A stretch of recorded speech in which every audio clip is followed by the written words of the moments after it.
It's episode 353 of This Is Whole Life. And this week, I'm pretty excited. This is the first time we have ever had a podcast post Melanie message. Yeah. So she's the star, so I'm not going to say anything more for the rest of the episode. And I'm going to turn the microphone on now to Melanie. Go.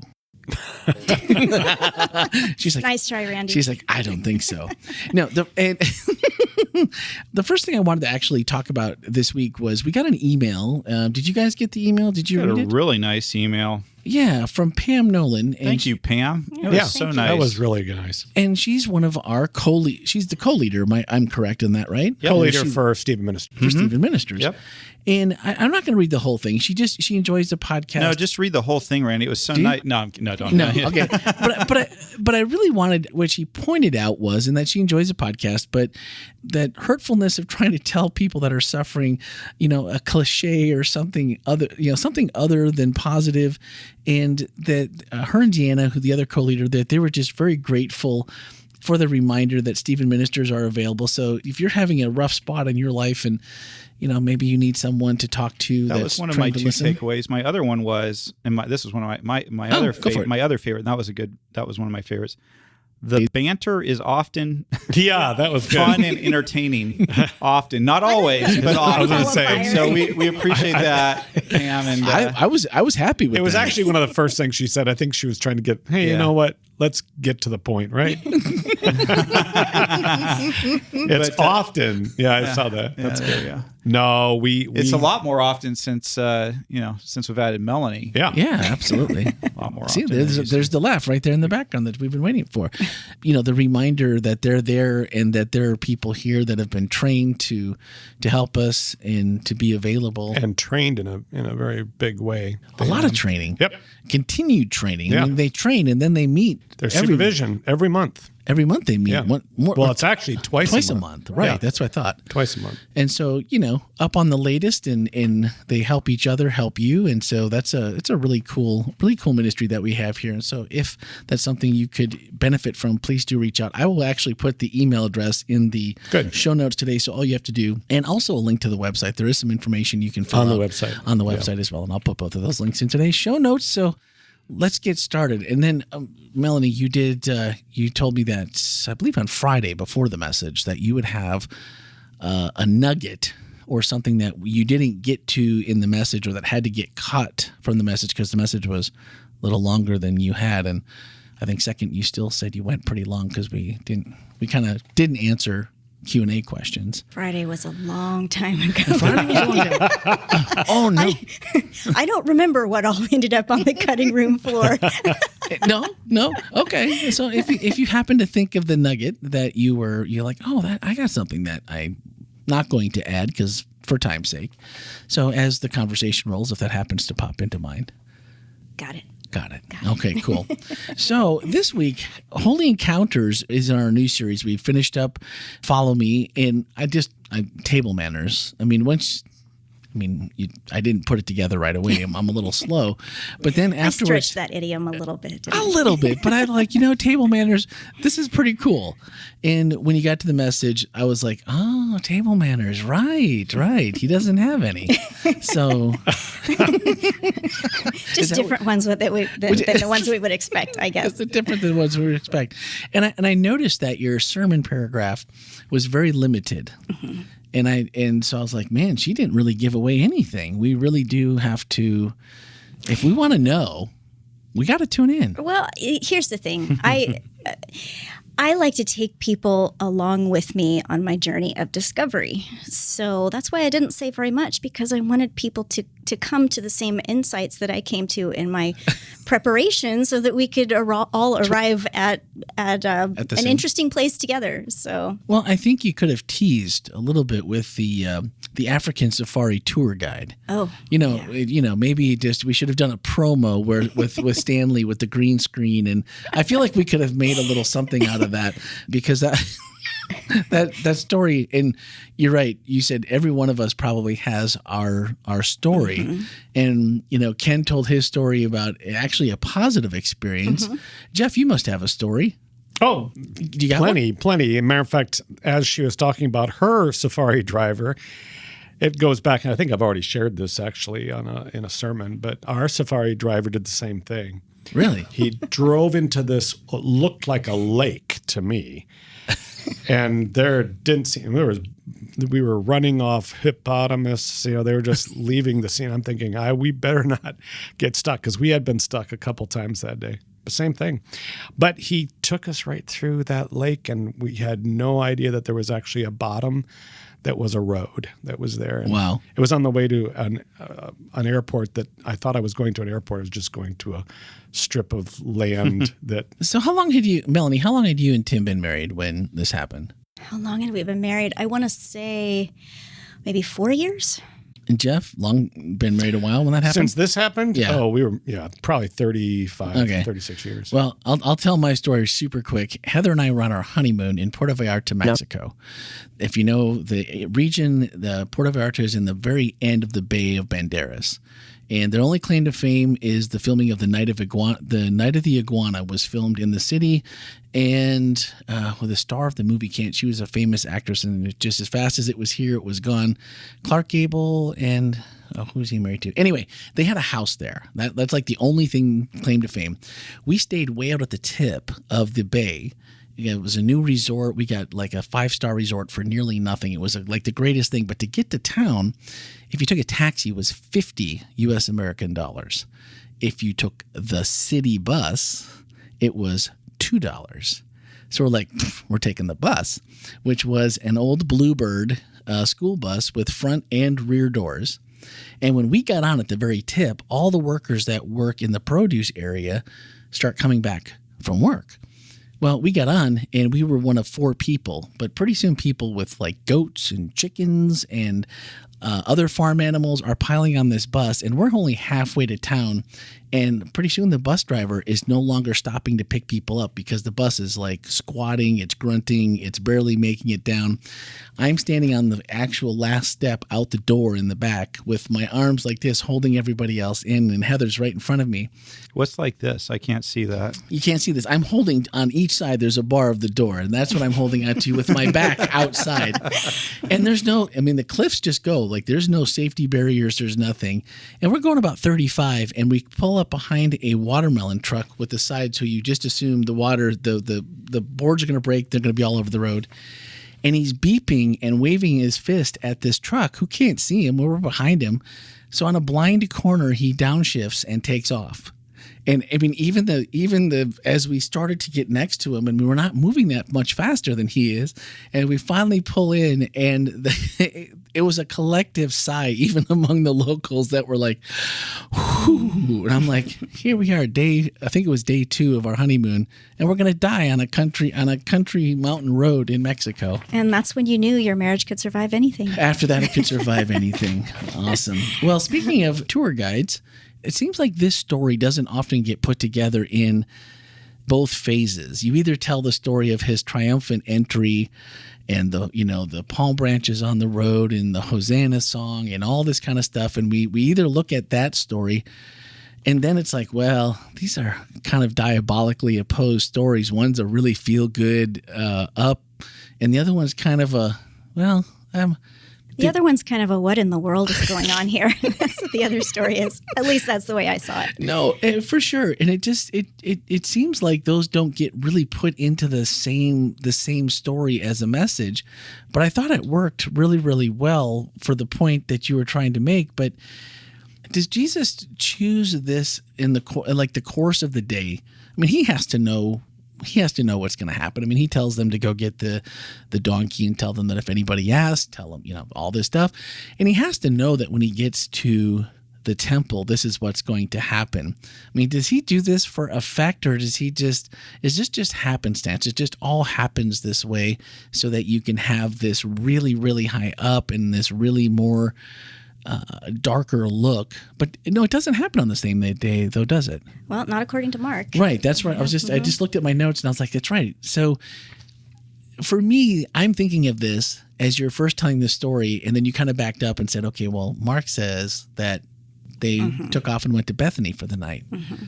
I wouldn't have slept a wink I would have been so angry about what I had seen and how mad I was about how they were treating the temple.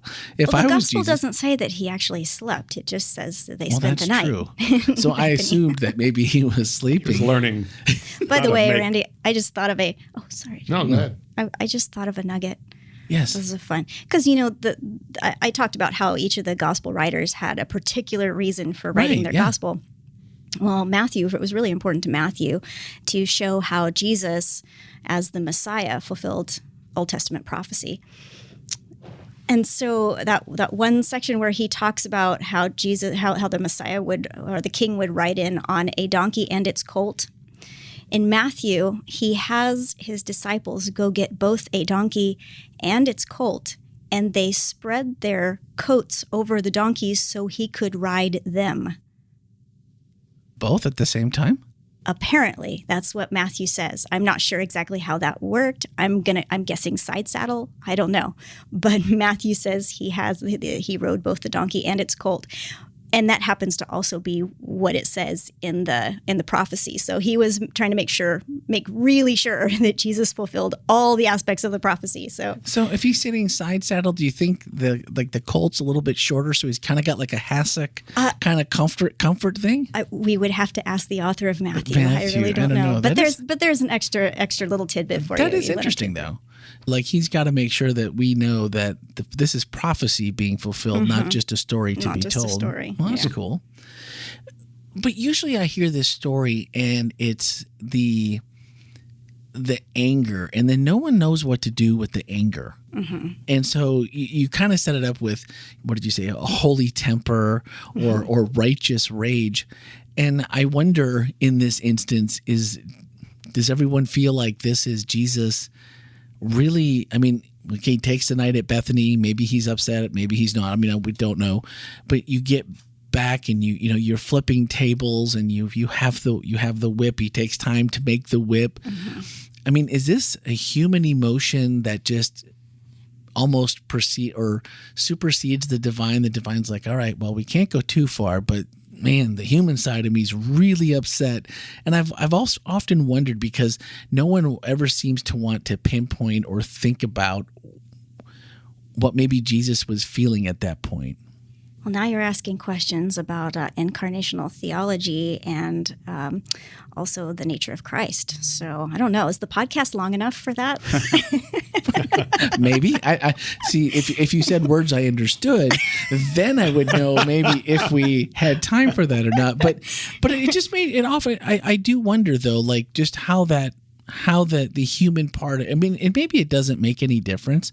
But if there's more of a human angle to it, then it does make me feel better that at least Jesus, while he was here on earth, it would be an instance where, man, when you see something like this happening, it really would make you angry. And it'd be at least maybe like, well, Jesus wasn't as different as I am. Maybe. Yeah. I don't know. I don't have an answer for that because I don't know the answer to it, but it is interesting to think about. I think sometimes we think about God as being immutable, that God doesn't respond emotionally. But there are lots of indications in the Bible where God seems to feel regret, joy, sadness, anger.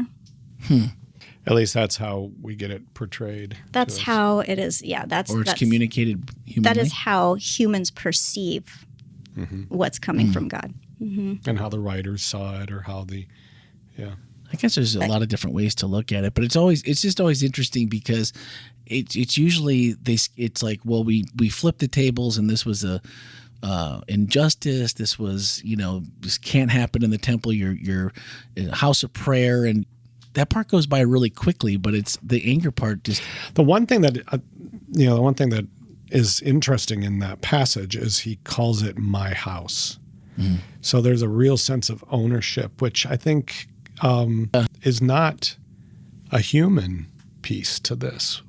In other words, that's not, we talk about the incarnation part, but this is God. This is Jesus being God. This is my house. And I think it's a really interesting piece.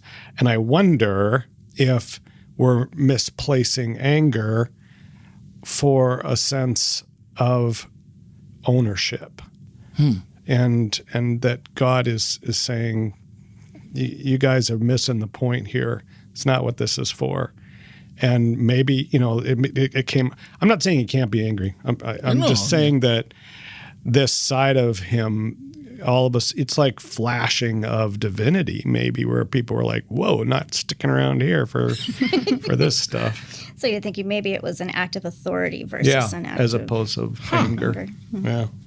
I like that too, though. I mean, I think those are the kind of fun things to think about. But clearly, there were people who were uncomfortable or very uncomfortable with his actions, and maybe the disciples, as much as anyone else, going like you were mentioning, like, hey, wait a minute, we're drawing attention to ourselves. Everything, like, what happened to just a couple minutes ago? Weren't we just like ready to take over? we were doing so well, and then the wheels came off of the bus. You flipped a couple tables, and now we're all gonna pay the price for this. But in the other way, Tomas, if you're listening, do you know if whip making is an honor that we could, maybe you had to go home that night and figure out how to do weaving. Well, that's why he went to Bethany. Maybe so. You need to be careful. This may turn into a game at the church retreat. Yeah, exactly. Ooh, church retreat. We can make a little nugget for you there. There you go. Well, I thought it was interesting, though, that each person, like you mentioned that, Mark and John and Matthew each had a different take on the situation. And it still made me wonder what they were going through. And kind of when we look at Jesus and we don't see things, we don't understand why things have to be the way they are, or like, because that's got to be totally out of the blue. Just like what Jesus is flipping tables, and people are afraid of him. I don't think they've ever seen anybody afraid of him other than maybe the demons. I don't know if that had happened yet before this one, like the pigs and, going. I feel like that would have been maybe the most traumatic thing Jesus ever did, was watching a herd of these hogs or pigs going off full of demons into the water and drowning. But I mean, this had to be something that really, really shook them up. And I wonder if there's a lesson, or how they handled this, and it doesn't really say, but that we could take away from that, as far as when Jesus does things, and we've been talking about this through the Follow Me, Jesus is going to do things that we're not going to be comfortable with. Mm-hmm. Maybe until we see the end of it, or we see the result. And then beautifully, I've never heard the story turn into, we all know that the blind and the lame, but you really went deeper into that. Tell me more about like where the people that were not allowed to be there. It seems so pertinent to where we are today with who we say is, okay, or who's not, and who's out. Yeah. Well, like I mentioned, that the phrase "the blind and the lame" was basically shorthand for a whole category of people. That's a long list that you gave. It's a long list, and the list grew over time and started to include, more people and more, well, I guess you could say disabilities, but also things that we wouldn't even consider a disability. And so it's interesting. I think sometimes we take some instructions that God gives, and we're like, all right, we're going to clarify this. We're going to make sure we understand. And so that list gets longer and starts including more people, and then we start marking off territory based on that sometimes. And there never seems to be room to get off the list. Yeah. Like, how do if you're a foreigner, you're a foreigner. You're a foreigner. Right? I will say, though, that in Isaiah 56, God speaks specifically about the foreigners and the eunuchs. And the eunuchs were people who were excluded from the temple, or the inner courts of the temple. Foreigners were excluded from the inner courts of the temple. And yet Isaiah 56 prophesies of a time when the foreigners are going to be welcomed in, and the eunuchs are going to be welcomed in. Not only are they going to be welcomed into the temple, but God is going to write their name on the temple. Mm. So there's some kind of transition that happens there between, this is a category of exclusion, and then this is no longer a category of exclusion. In fact, this is who is supposed to be here, to the point that I'm going to write your name here. Wow. I just found it,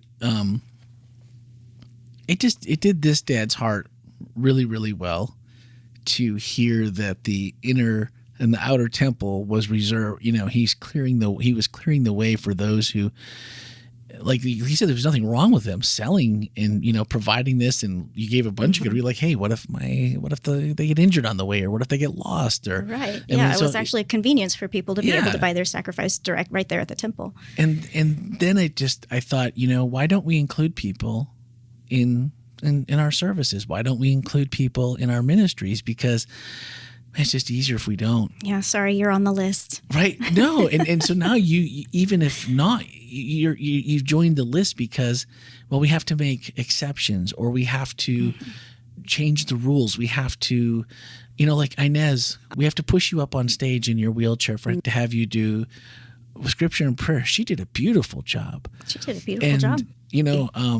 Emily's done prayer before. She needed Ellie's help to do it, and it took about, poor Tammy. I felt immediately as dad, I'm like, oh boy, here we go, and I'm looking at Tammy in the back. She's like, it's okay. It's okay. Because I'm like, I know we're trying to stay on time, and, she's getting out one word every 30 seconds.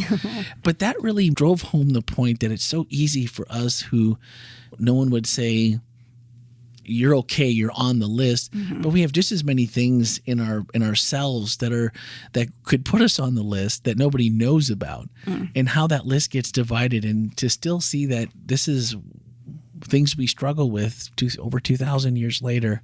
Yeah, it is, and it is interesting that all of these, like you were talking about, you don't necessarily know there are interior things and exterior things, and the Bible is clear that people look on the outward appearance and God looks at the heart. And yet here was this whole list of exterior things that were things that put people on the list. And so, there's kind of it was just a surprise to me because, again, I've never looked at this story through that context before. And it's, so many people, there was a lot of talking going on after church. And, just you could see people, even some of the camera shots and the different times I was down there, and you could just see people like churning in your head like, man, I'm going to have to chew on this a little bit, because this makes it a little uncomfortable, because the similarities and the parallels to where we still are, it has to make you a little uncomfortable if you have a heart for everybody. And what Ken's been talking about when in the show, inclusion, it means participation. It means not that you just get to show up, but that you have to be part of the family. And to see Jesus make it in such such a public, overt gesture. Well, and I think, you mentioned that it might make us feel a little uncomfortable. I think in some ways it should just bring us great joy and relief to see Jesus bringing people into belonging. And it gives us permission to bring people into belonging. Like Jesus wasn't over there drawing lines, in and out. Jesus was bringing people and then making that space holy by his presence there. And that gives us permission to bring people into belonging also. What would Jesus do? And kind of applying it even in that perspective, so cliched, but at the same time, just making that connection of and finding a new story and a new application for that is really cool. So what you said, you'd be happy to nerd out with us about, scholars disagree about, why Jesus did this in this way, or what was his ulterior motive, what was he trying to teach, or why did this happen. So I was hoping that each one of you might have a little insight, or at least I think a couple weeks ago Ken said, what if the rich young ruler was Joseph of Arimathea? Can't prove it necessarily, but there's things. So Ken, you weren't here. I'll start with you. Anything that you can think of about why you think Jesus was at the temple and made this whole thing? Well, what I really enjoyed was the connection to Ezekiel, where the presence of God leaves the temple. That was my next one. So wrap those two together, please. Okay. So for me, I think that if you go back to Ezekiel, you have to start exploring the reasons why the presence of God left the temple. And, without nerding out too far, a lot of it had to do with the injustice that was taking place inside of that system. We like to talk about the wickedness and the idolatry and that sort of thing. That was very much a problem in Ezekiel's time, but also it was a huge problem is just their exclusivity. They're murdering righteous people. They were getting mad at people who they weren't taking care of the poor. That was a big problem according to the biblical writers. So anyway, God's presence leaves the temple, and when God's presence again returns to that temple, God does something that is pretty godlike. He cleanses that area. He comes in his physical form and cleanses it and makes it right and makes space for the people that he wanted to have space made for in the first place. And so for me, I don't really have a problem with Jesus being angry. I get angry when I see unjust things happening too. And I think God put it in our hearts because it's in God's heart that God gets angry at people who keep other people away from him. When Jesus says, "Come to me, all you who are weary," he didn't just mean a few of you who are weary, those of you who are weary in the right way. He meant all. If you're weary, and there's a lot of weary people that come to Jesus with their burdens on them, and Jesus doesn't say, "Get rid of your burdens, then come to me." He says, "Come to me, all you who have burdens, and I will give you rest." Not you'll give yourself rest. And so when I look at that scene, Melanie, it was just such a terrific sermon. To me, I just see Jesus picking up where he left off in that sanctuary and cleansing it, making space for those who polite society, who religious society said, "You don't have a place here." And Jesus said, "Yeah, you do. Yeah, you do." Mm-hmm. Jeff? Yeah. Well, thanks, Ken, for taking everything off the table. I didn't ask to go first, but I also didn't turn it down. No, that was good. Actually, the part that I thought was interesting, and she actually, Melanie, you alluded to this, but how one group of people perceived Jesus and his table manners, and how another group of people perceived Jesus and his table manners, and it looked differently to each of those groups. And I think that's the part that I really enjoyed about. And I love about God is he's so much bigger than our little confining conversations and perceptions are. There's another place in Matthew where Jesus he's talking about, the disciples are actually, again, they're doing the same thing. They're going with their own little box that Jesus is in. And then they ask, about marriage, and Jesus gives them, kind of a little bit of an answer about marriage. And he says, "But you realize there's a whole bunch of other people who will not see it the same way that you do." Mm. And then he talks about the eunuchs, actually. Yeah. And he talks about this group of people who do not see the same way. And I think that's the part that Jesus looks with such much bigger eyes on all of this than we do. And I think in his way of handling tables, I think there are a lot of people who find all of a sudden, whoa, this is my place now. This is my opportunity. So I do think that beyond the fact that, we could argue all day long about why Jesus did it, but the people that he was doing it for understood. They understood. Yeah, that's good. Did you want to go deeper than what you've already gone, or were we good? Let's go deeper. Let's go deeper. Now, one thing that I would point out is that when God left the temple, it was this glory. It was this cloud. It was God's physical manifestation in something that was grand. And when we think about God leaving, it's almost like, okay, God was fed up with all of this and God was gone. And that's not actually at least from my nerd perspective, that's not actually what was happening.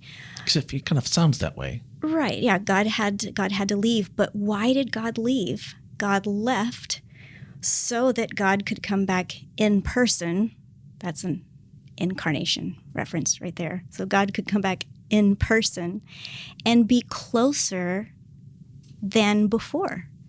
Because now God is in human form and God is interacting on a human level with human people. 600 years sounds like a long time, though. So it was a long time. Yeah, I mean, I don't. But if you're God and you created time and you exist outside of time, maybe like 1,000 years is like a day or something like that. I think I've heard that somewhere before. And by the way, Ruby Pobianowski, I know you're not listening, but your parents might be. And so good job, Ruby. She did a great that was a job. great voiceover in that video. Yeah, she did that and told that story with such dramatic effect. It was fantastic. It was good. Thanks. Yeah. That was great. And I thought about it. And then to do things in the reverse order, I thought that was also interesting. And there was just so many pieces that had you thinking this week about this story in a different way. So I would invite you, if you have not heard the message, to please go back and watch it. It's on our website. It's already up on the homepage. You can click on latest sermon right there, and you'll be taken directly to it, because it was definitely a different look at the subject, at least of any coming at it from this perspective that I've seen before. So now we're going to get to those questions we didn't really have time for. And Stanley did actually a great job of exactly like, don't feel like we could let her off without asking any questions. I thought I was going to get away with it, and nope. And so we're going to start with Cecilia. You did give us a short answer, and she said, how do we decide between reacting like flipping the table Jesus or turn the other cheek Jesus? And your short answer was Jesus flipping the table, and it does it in defense of other people. Turn the cheek Jesus responds for himself. Mm-hmm. I thought that was a pretty good answer, though, right there. And I'm like, well, I'm interested to hear where this goes from here, because it doesn't sound easy, but it sounds logical and maybe almost all-encompassing. No? What else would you add? Well, I would just add that I don't think turning the cheek always means, what is that? And Princess Bride, Inigo Montoya. Right. You keep using that word. I'm not sure it means what you think it means. Turning the other cheek, like it's a reference that I don't think we get the way that Jesus listeners would have gotten it. We think of if someone hits you on your right cheek, you turn your other cheek, and then they hit you on that cheek, and that's what turning the other cheek means. But I have heard that in Jesus' time, you had a clean hand, and then you had a hand that you used for other things that were not as clean. Are you saying using the bathroom? Is that what you're saying? Yes. That's what I'm saying. Wow. Thanks for just bringing that home. Just want to make sure that I understood correctly what you were trying to say. Table manners. Look at me trying to be all delicate. Thanks for just bringing it back. I'm just slow. I have to I just want to make sure we're all on the same page. I just need to know. So Jesus is saying if someone strikes you with their right hand, and then you turn the other cheek, that basically puts them in a position where they have to use their unclean hand. Ken, would you like to describe that a little bit more? No. I mean, if you want me to, I can. Then that would require that person to use the left hand, which would be something that people don't want to do. So almost it's a little bit cheeky. Is that a little bit cheeky? Because what Jesus is saying is almost like, sure, go ahead and do this, and then say, go ahead and do the other side, and then that person would be put in an awkward situation because they wouldn't use the other hand. And it was kind of the same thing with if someone asks you to give you one thing and then you give them everything, that creates an awkward situation also. So yeah, turning the other cheek doesn't always necessarily mean just taking it. It sometimes means exposing the other person in such a way that they're somebody help me out here. We're like exposing their intentions for what they truly are versus a thinly veiled, like we're gonna kind of we're gonna play passive aggressive. Maybe like, all right, if you're gonna do this, take it to the next level. Yeah. Take it to the next level. So yeah, I think we think of turning the other cheek like, we'll just as always being passive. It's always Being a passive. doormat. Yeah. I don't think that that's what Jesus was asking us to be. I think he was asking us to be that person who is wise at how we understand relationships. That relationship, I am not going to just put myself out there to, like you say, to be, just abused, but I do get a chance to take this conversation to a level where both of us are vulnerable enough to create honesty. There you go. Nice. Jeff filling in the blanks for us. Yeah, thank you. Thanks. All right. Now, unfortunately, when I printed this out, I did not notice that the names were cut off on the side. So whoever you are, this is a great question, but I can't tell you who it is because all it left me with was an A on the end. So maybe if you were somebody named then this would be for you. Sorry. So how come it seems that people that follow Jesus, their lives seem to be so much of a struggle?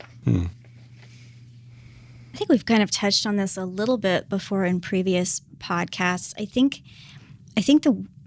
possibly the reason why our struggles seem amplified is that we have an expectation that God would relieve us of our struggles. And so when they happen, they seem, we're almost offended. Like, why is this even happening to me? I'm following Jesus. Everything's supposed to go well. But I think that everybody has struggles, but I think your expectation of how God is going to interact with you or how you think God should interact with you and your life makes a determination of how you understand that struggle. I think it's about how you look back on that struggle too. Because I think we've all been in a place where you struggle or maybe your relationship with God wasn't so good. And what did you get out of it in the end? It was just, wow, I guess I survived. But did you learn a lesson? Did you see a spot where maybe God sent someone in your life, like in another struggle, and you don't maybe realize it till later and go, wow, that could have been a whole lot worse if God hadn't intervened and there's no other explanation for why this person or this situation turned out as it did other than it's the unknown or the known that God was there with me. Well, and I don't even know that we can always assign meaning to struggle. I think sometimes struggle is just plain old struggle, and there's no like moral of the story. There's no lesson. There's no bright shining whatever silver lining on the clouds. Sometimes it's just struggle. I like that too. Good, something to think about. All right, Anonymous. I know it's you because I didn't need the AONON. I just need the YMUS on the end. So this is from Anonymous, who probably won't care that I didn't get their name right. I think Jesus showed the example that it is okay to be angry and sin not, especially when we see injustice. We can find courage to flip the table and or the script. I think we kind of covered that, but that's agreed. I think that was, obviously Jesus didn't sin in there, so there wasn't like there was. Well, I don't think that anger is an emotion. Obviously, you can take anger to its physical, maybe a wrong turn on that level. But anger's another emotion that can be useful. A lot of times people think it's a useless emotion, but it's a really important emotion for conviction towards action, towards So I hate to try to make anger into negative or positive. Yeah. All right. So here is the big question of the week. It's from God's Girl. And she said, we are to include the marginalized people. When do we differentiate between including and welcoming, for example, LGBT persons, and then sharing the biblical truths about this lifestyle choice? How do we balance love of all people? And she followed that with, I have a friend that has asked me where our church stands on this. That's a big question. It's a huge question. The it was God's Girl. God's Girl. God's Girl. Mm-hmm. Very cool. Thanks for asking the question. I think that's a question all of us have wrestled with in this room at one time or another in our life, and I'm glad that you felt comfortable being able to ask it. And one of the things that I would just say is that for me, I would love to probably have this conversation more in a if your friend is having the question, I'd love to be able to chat with your friend about it personally. A lot of times when we're in a podcast, we answer the question we think you're asking as opposed to the question maybe you're really asking. And so for me, there's that part of it. But I do want to kind of touch on a couple things. And Melanie, this is your sermon, so I don't know if you want to jump in or you want me to jump in on this. Go ahead and finish your thought. Yeah. So I think that one of the things that I would really like to emphasize is that here at WholeLife, we don't draw a distinction between welcoming and participation. It's really important. We believe that being welcoming means that we allow participation, and we don't draw lines amongst groups of people one way or the other on participation. Participation is important. It's a part of being in the presence of God, is being a part of is participating in it. You asked a question about sharing biblical truths. I've come back to something that I believe is fundamental, and that there is only one truth, and it is a person named Jesus. And it is never a bad time to share Jesus with anyone. On the other hand, there are some bad times to share what we believe to be peripheral truths, particularly when we go into that without the willingness to have humility, to listen to others, to hear that there may be other perspectives out there on things. And particularly when we put tables that get in the way of people getting to Jesus, to letting the truth speak to them directly. There's a lot of times where I want to impose my truths, my biblical truths on Melanie, on Jeff, on you, Randy. I have my perspectives. I have things that I believe very strongly. But the longer I go in my career, the more I realize that as the Holy Spirit and Jesus shares the truth with people, the more they actually hear it. But the more Ken shares it, the less they hear it and the less they're open to it. Yeah. And that doesn't negate my responsibility as a pastor to share biblical things, biblical truths. But what I see my primary responsibility is lifting Jesus up, putting Jesus front and center, and being a guide that points people towards Jesus, not towards the state of the dead, not towards even the Sabbath, which I love with my whole heart and believe, but towards Jesus, who embodies all truth, and let Jesus work on people in his time and his way. And so I hope that answers God's girl where we stand as a church. We believe that everybody is welcomed, everybody is included, and everybody is given a place to participate. And when I said a week or two ago, all, I meant all are welcome, because we just believe that people become transformed when they come into the presence of Jesus, not transformed necessarily in the way that Ken thinks they should be transformed, but in the way that Jesus knows is best. And so that's that's kind of where I stand on that particular question. Anything to add? Anybody? I think that was a great summation. It goes back to Melanie's sermon that I think all of us need to broaden a bit of our focal point.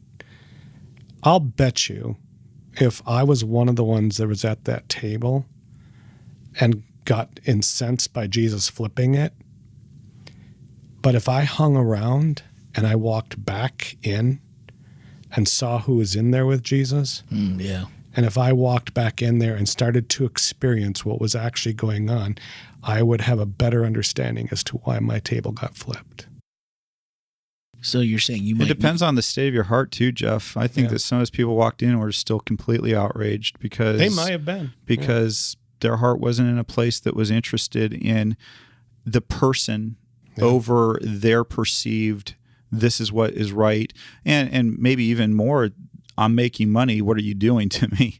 And I think that, one of the things we just strive at WholeLife is to see people as people, not as groups, not as labels, but as individuals that Jesus died for, that he gave his life for all, not Ken, not Melanie only, but all. And that when we look at a person, we don't just slap this label or that label on them and determine that we're going to fix the label that we put on them, but rather we say, I'm going to bring you, like the disciples, I'm going to bring you to Jesus, and I'm going to let Jesus help you and deal with whatever it is.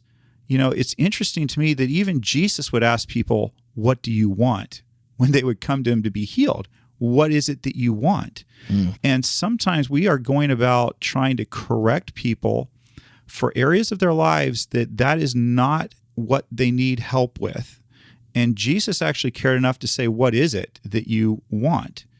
And he would reach out to them and care about them on a personal level. He's so many times trying to solve problems that you have to solve other problems before there's any conversation about anything else. And that's what I love about Jesus. Jesus looked at the individual. He had just all throughout the Gospels, he says he looked at them and had compassion.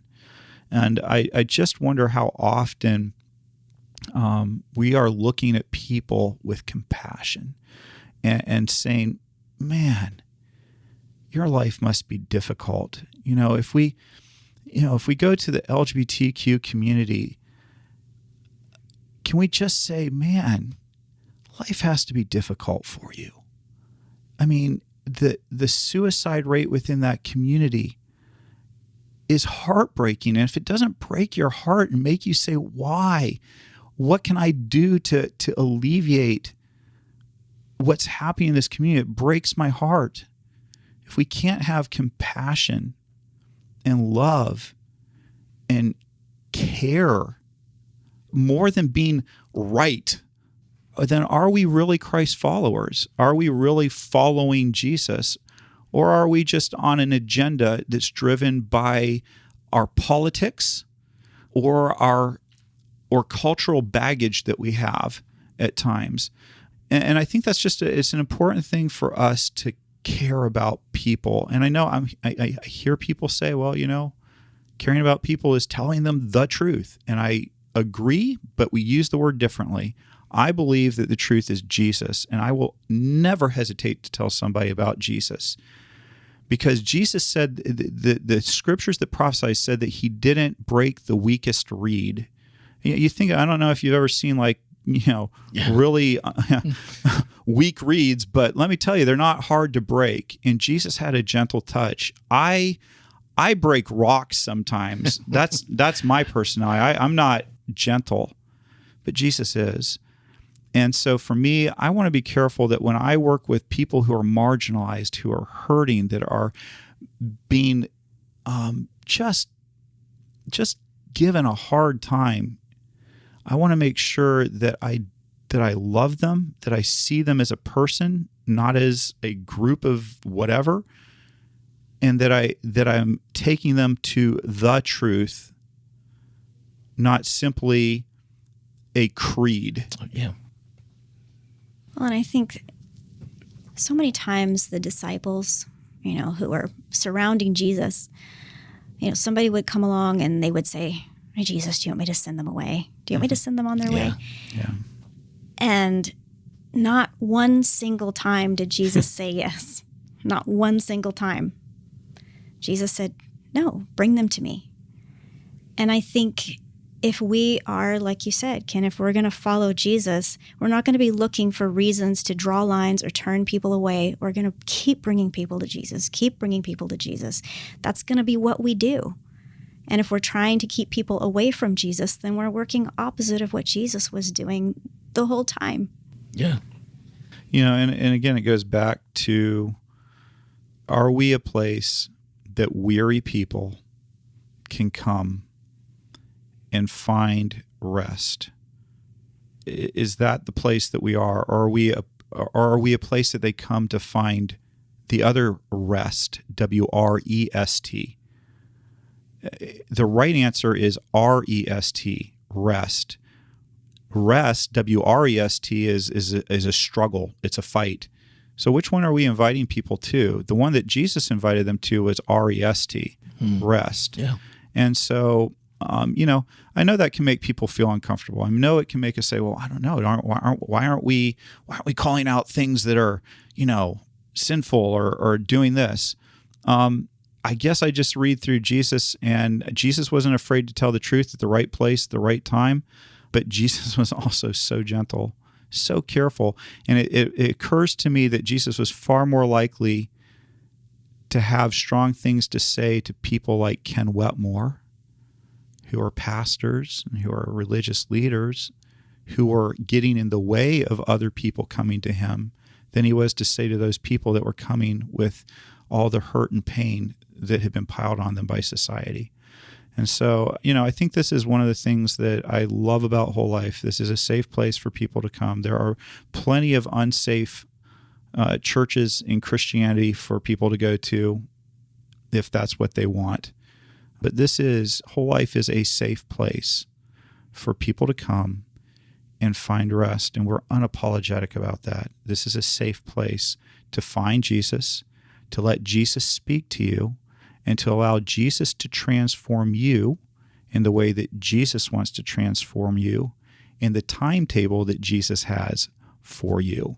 And so I think that's just a beautiful thing about WholeLife. And I just want to thank God's Girl for giving us the chance to talk about that. Yeah, thank you. And again, just want to encourage you and your friend, if you want to talk about it, unpack it further with me or any of the other staff, we'd be more than happy to sit down and have a more nuanced. It may be that we didn't answer your question at all. That wasn't what you're going for, or you wanted more information than we gave. And I would be delighted to sit down and have a further conversation with you or your friend for that matter, if they want more information. Mm-hmm. Well, and it occurred to me while you were kind of laying that out about how gentle Jesus is, and obviously we're not Jesus, and we're a church full of broken people, even as a staff. I mean, we can all admit that. But which one of us doesn't want that gentle touch for our journey? And so why wouldn't we want to make that a safe place for everybody? There's an often quoted, people say, the woman that was caught in adultery, Jesus told her, go and sin no more. Right. But I think it's important to remember when Jesus said it. It was after everybody else had left. He basically, all her accusers leave. Yeah. And then Jesus has something to say to her as God. And it's interesting that Jesus does not condemn her in front of the people condemning her. And I think that's a really important thing to think about. Yeah. And I don't think this is at all what God's Girl is trying to get at, but it seems to me that within Christianity, those of us who don't have a dog in the fight, we love to go ahead and hear a strongly worded sermon about something that we're good on. And it's a little less comfortable when it's something we're not good on. And we all want the tender touch when it's an area of our life that we're struggling with, that we're asking ourselves, can God still love me? I have people telling me that God doesn't love me. We all want to hear that God loves us, and through the person that we are. And we want that. And yet we somehow oftentimes are so slow to give that to others. Yeah. That kindness and love. Yeah, I want to jump in on that just because a lot of times, and this kind of fits really well with this conversation, and that's a great conversation to have, is Jesus does wait.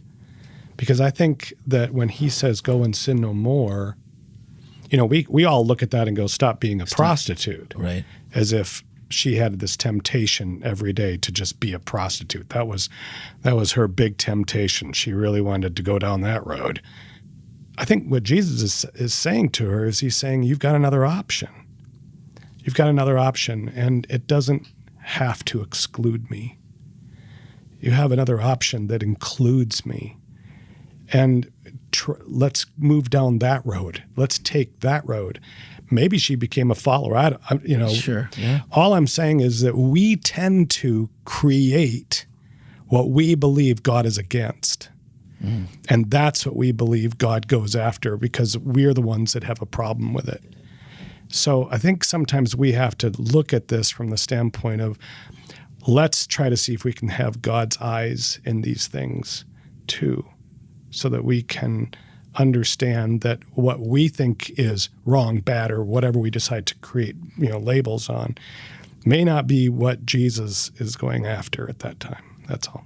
Yeah. And I think Melanie wrapped that up really, really well. And it was a statement that you hope that the person that maybe you've been witnessing to, that maybe the Holy Spirit has put in your path, or the meetings that you've had, and for some reason they come to church or they tune in online and watch where it's quote unquote safe, nobody knows I'm here.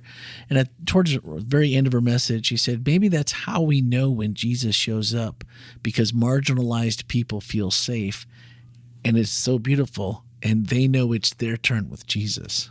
And if that doesn't hit you, we're right in the heart as, think of that person that that you love, that has been marginalized, or maybe it's been yourself, and then you realize that it's your turn. That's pretty special. And I think that's, again, I don't think anyone would ever proclaim that we think we're a perfect church here at WholeLife, but that is the intention, and that is the heart of everyone on staff and our members, and it's a safe place to come. And I really appreciated that, the way you closed it up, because that was just a grabber and one to hold on to. And we've got 2 more coming in this series. I know. Next week, it's Sibling Rivalry. Sibling Rivalry. And I vote we extend it through the month of I looked in the April. notes, and there was no more information this week than there was last week, No, Melanie. it's like I want to take everyone with me on a particular journey of that's discovery right, or the something. journey thing. I forgot about that. It's like Tammy and I will watch a trailer, and we'll get halfway to the trailer and we go, stop it. Let's stop this trailer. It tells us too much that we don't want to know. All right. So if you... I feel empowered to write less now in the future. There you go. future too. Oh, So, Well, here's the thing. Fred Craddock was a famous homiletician, and he always said, if I tell you what I'm going to tell you, then why do you need to listen to me for the next 25 minutes? So I figured, all right, I'm going to be like Fred Craddock. there you go. well, there you go, Fred. You ruined it for the rest of us who are used to, Ken at least, giving us something to bite on, even if it's purposefully misleading, which isn't that bearing false witness? Randy, are you saying Yes. there's no bait on my hook whatsoever? There's It's no just a hook. There is. So I'm the velvet sledgehammer, and she's the baitless hook. So, if you think we're catching fish, And yet we all bit on it. It was good, huh? if you think we're catching fish this week, then you better tune in for Sibling Rivalry. I don't know how you catch anything without a worm on that hook, or maybe some shrimp like you do in the Gulf. But Sibling Rivalry is a pretty good bait. Yeah. Sibling Rivalry. All right. Well, you heard it here first. That's what's up next week. I'm looking forward to it, and I hope you are too, because we had a great message this past week.